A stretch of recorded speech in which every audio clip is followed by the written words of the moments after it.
There was some concern that after his summit with Vladimir Putin, the US president may be returning to his old pro-Moscow ways. Here's Donald Trump talking about the chances of Putin agreeing to end that war, his war in Ukraine. Here he is. President Putin agreed that Russia would accept security guarantees for Ukraine, and I have a feeling you and President Putin are going to work something out. I think you'll see that President Putin really would like to do something else. I think that President Putin wants to find an answer. Has Putin given any indication, taken any action which would indicate that he wants this war to end in any way? Well, apart from what we're hearing from President Trump, we are not seeing anything on the ground. We are seeing the Russian offensive continuing. We are seeing the nightly attacks. We had an air raid alert here in Kyiv at 4 a.m. This night. So we're not seeing anything as here in Ukraine.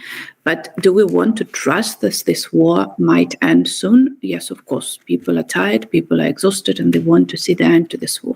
But there is no way that we will trust Putin and whatever he's saying, not after everything that we have been through, not after all the killings and all the destruction he produced. The only people we can potentially trust are our partners and the guarantees that they can provide in this dimension. Well, some of those guarantees are about post-war security guarantees. And that was a bit of a breakthrough with the US president showing his support for them. Again, here's Donald Trump. Listen to this. Your team has talked about security guarantees. Could that involve U.S. troops? Would you roll that out in the future? We'll let you know that maybe later today. When it comes to security, there's going to be a lot of help. It's going to be good. They are first line of defense because they're there. They're Europe. But we're going to help them out also. We'll be involved. So was that support from Donald Trump unexpected to you? I guess the bigger question here is, do you expect him to keep his word?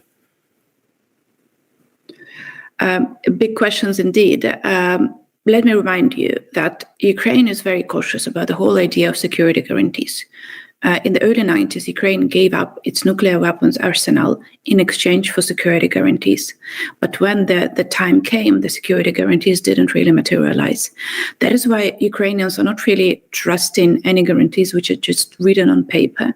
And I think in order to prove for the Ukrainians, for the Ukrainian leadership, that this is real this time, that we will not be left alone in case there is another attack from Russia, I think something more tangible needs to take place.